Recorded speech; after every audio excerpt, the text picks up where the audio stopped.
I think your correspondent just mentioned that the Prime Minister had made a statement, and he made it clear that Egypt and the Egyptian government is committed to the roadmap that we put forward and to the process of reconciliation, even though it will take a big effort now. Right, but look, Mohammed al-Baradei, Nobel laureate, interim vice president, even he says, I can't just sit here and continue to serve in this interim leadership structure because it could have been solved differently. Hundreds didn't have to die. Do you agree or disagree with that? I disagree with that. Dr. Baradei is entitled to his personal point of view. I feel that if another alternative had been arrived at, such as postponing this for another week or two or month or two, the casualties would have been higher. So certainly this is not something we're happy with. Any Egyptian loss of life is something that we mourn. Nevertheless, this was the least bad option that we had in front of us. But Ambassador Tawfik, we're hearing reports. One of our colleagues, a Sky News cameraman, was shot. His own producer is saying it looked like a sniper shot. Doesn't it look like the military and security forces were extremely heavy-handed in this? Well, first of all, I'm very sorry to hear about that tragic event. Certainly, no, I think it's not an objective assessment to say who was responsible for that.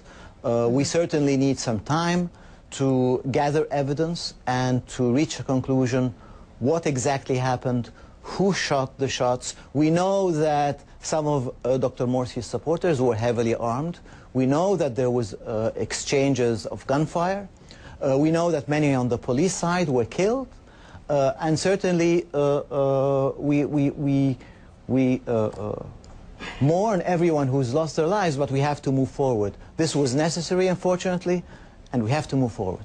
How do you move forward when, in the end, like them or not, this party, the Freedom and Justice Party, those Islamists, those political Islam-based parties, do have some level of legitimacy and popularity in Egypt? When their leaders are jailed, when their presidents are deposed, how can you then, after that, come out and say, but we want an inclusive political process going forward? Doesn't it ring untrue after all this? Well, listen, after today's events, after the attacks on the police stations, the attacks on the churches, after the beheading of policemen, I don't think that the Muslim Brotherhood will have a lot of support in the Egyptian street. Nevertheless, an inclusive process is an inclusive process. A political roadmap is a political roadmap, and we have to keep the door open, which does not mean that people who have committed crimes will not face justice. It means that it will be an inclusive process, and we will move forward, and Egypt will build its democracy. So now that the military-backed interim leadership is really in charge, have we not returned to the days of Hosni Mubarak, essentially, with generals in charge of provinces and the military imposing states of emergency? Was this whole revolution for nothing?